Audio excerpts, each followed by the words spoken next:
Lijep pozdrav, dragi pratitelji YouTube kanala Artemisija, a za sve vas koji ste možda prvi puta na ovom kanalu, moje ime je Sandra, ja sam pripovjedačica i ovdje dijelim kratke, mudre, inspirativne, motivacijske priče za mlade i za odrasle.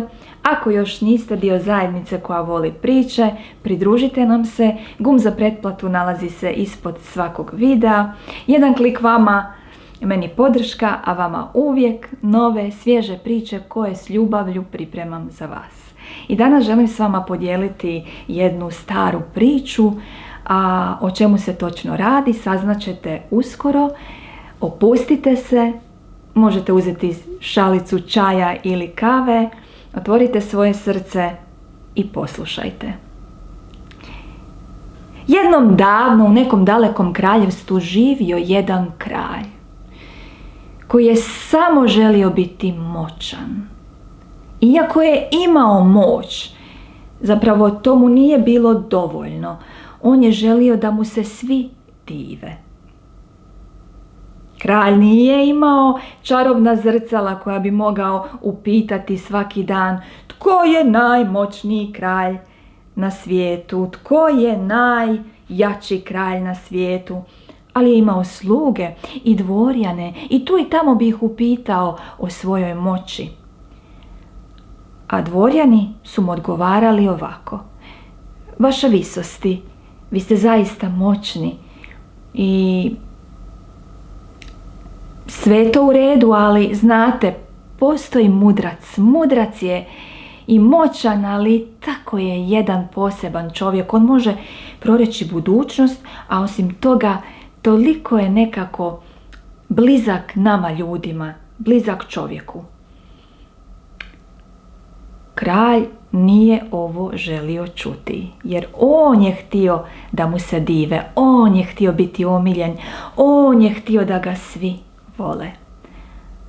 A vladao je vrlo kritično, onako bio je kritičan prema drugima, govorio je drugima vrlo nekad ružne stvari. Mislio je da tako je time autoritativan i često je bio mrgudan i ljudi su ga cijenili samo zato što je kralj, ali ne i zato što je bio mudar i dobrostiv vladar. I tako jednoga dana dosadilo njemu slušati koliko je ovaj mudrac omiljen. On je znao da je mudrac velikodušan čovjek i da je dobar, ali da toliko je omiljen među ljudima, to više nije slušati mogao. Pa je skovao plan. Razmišljao je ovako: ja ću napraviti svečanu večeru, pozvati ću ovog mudraca i onda ću ga izazvati pred ljudima. Pozvat ću ga i tražit ću ga da mi prorekne dan svoje smrti. Mudrac će imati dva izbora. Prvo, može reći da ne zna proreći budućnost, pa samim time uništit će sam svoj ugled. A drugo, on će zasigurno reći da zna proreći budućnost, onda će reći neki datum svoje smrti, a ja ću potom izvaditi mač i ubit ću ga. I tad ću svima dokazati da je on običan šarlatan koji ne zna ništa. To ću napraviti. I zaista, pripreme su krenule, gotovo vrlo brzo su tekle. Sve je bilo spremno. Zapravo, svi su bili vrlo uzbuđeni. Uzbuđeni što će ta večera biti tako lijepa, osim toga da će toj večeri nazočiti sam mudrac. I dogodila se ta večera. Bilo je zaista lijepo, predivno, a onda kralj na kraju večere pozove mudraca pred sebe i kaže: možeš li ti proreći budućnost? Mudrac stao pred njega onako ponizno i kaže: vaše visočanstvo, u određenoj mjeri mogu. Možeš li ti proreći svoju budućnost? U određenoj mjeri mogu, ali o tome ne bih sada razgovarao. Kako ne bi o tome razgovarao? Ja sam kralj i naređujem ti da mi kažeš. Osim toga, volio bi da mi prorekneš dan svoje smrti. Pa mi u kraljevstvu moramo znati kad ćemo izgubiti najistaknutije pojedince. Pa hajde ti nama reci točan datum svoje smrti. Mudrac onako gleda u kralja, pogledao ga je svojim dubokim plavim očima, nastala je tišina. Mudrac potom kaže: Vaše visočanstvo, ne znam točan dan svoje smrti, ali ono što vam sigurno mogu reći je da ću ja, mudrac, umrijeti točno 1 dan prije kralja. Kralj se uozbiljio, probljedio, zastao. Iako je stalno govorio kako ne vjeruje u mudrace, kako ne vjeruje kad neko proriče budućnost, kako ga je često omalovažavao, ipak ga se nije usudio ubiti. Vaše visočanstvo, vama nešto nije dobro, upita mudrac. Ma da, nešto mi nije dobro. O da, probljedili ste. Povući ću se u svoje odaje. Nešto mi nije dobro.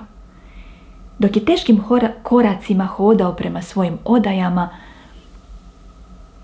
kralj se uznemirio. Počeo je razmišljati: što ako se mudracu nešto dogodi na putu kući, ma ja ću ga zadržati u dvorcu. Vrati se on nazad i kaže mudracu da ostane noćas prenoćiti, da bi se on sutra s njime posavjetovao nešto oko kraljevskih poslova.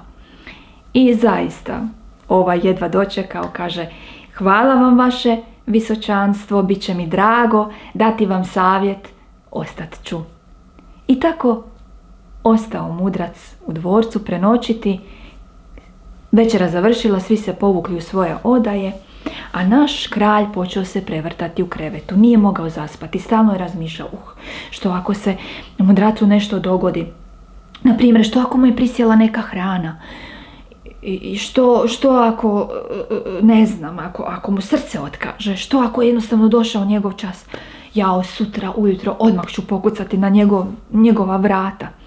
I kralj se ujutro probudio i ravno kod mudraca. Mudrac mu otvori vrata, on malo onako pogleda po njegovoj sobi, pita: Jeste vi dobro? Mudrac kaže: Ma jesam, dobro sam.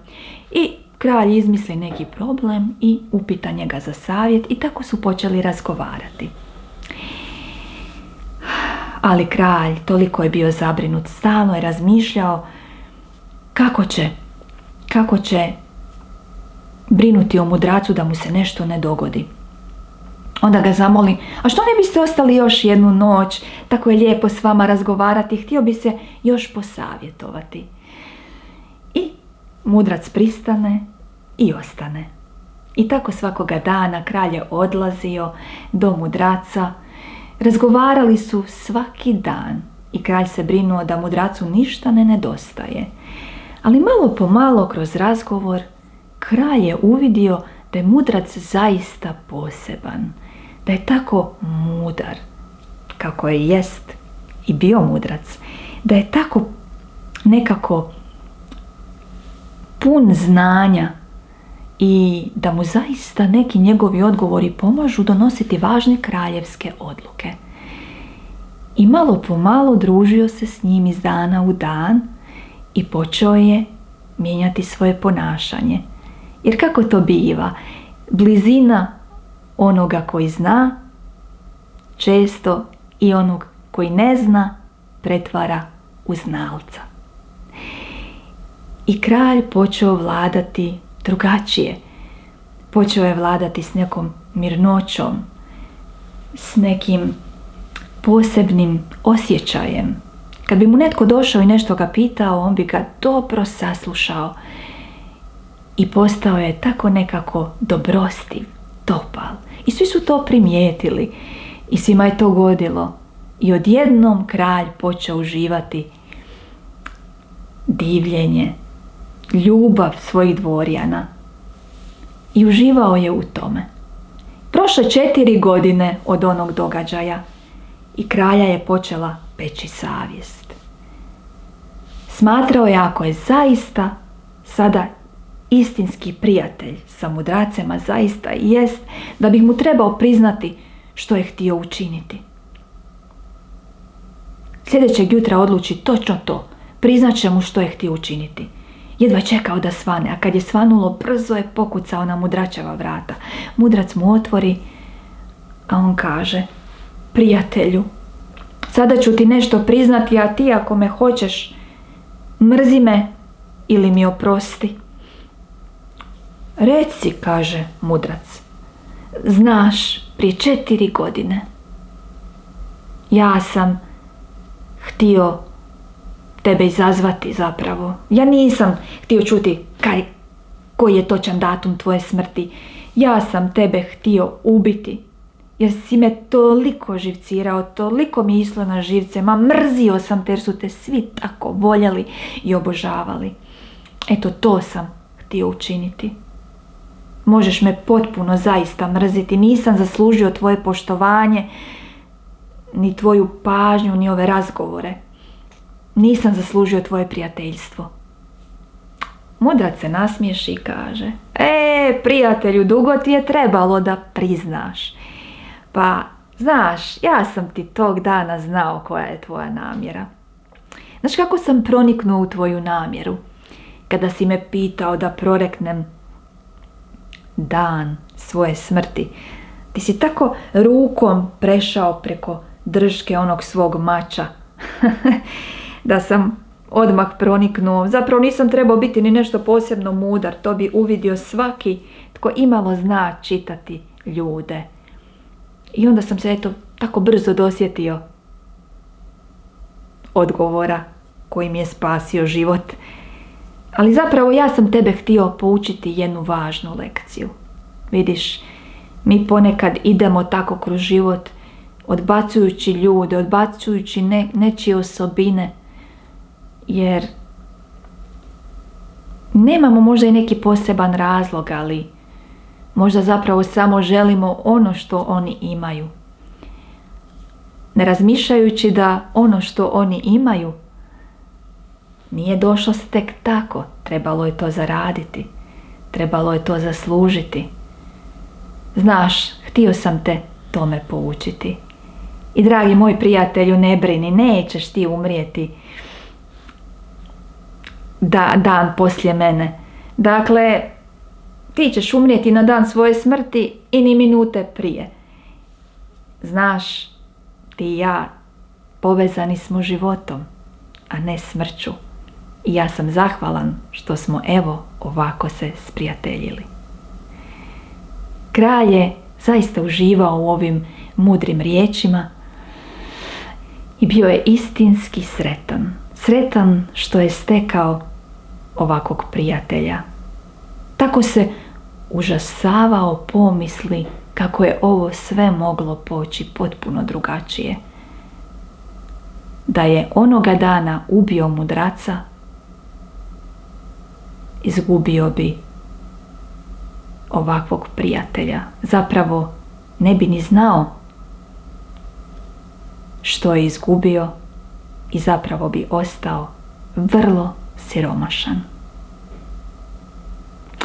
Zagrliše se mudrac i kralj i odlučiše nazdraviti svom istinskom prijateljstvu i povjerenju koje su obostrano izgradili. Evo, dragi moji, ova priča koja zaista nas sve može ovako malo dati nam jednu pouku, da razmislimo kako ponekad zaista neke ljude mi iz nekog razloga onako gledamo zavišću, nekim našim očima, a zapravo ti ljudi u sebi imaju takvo bogatstvo da nam mogu biti prijatelji.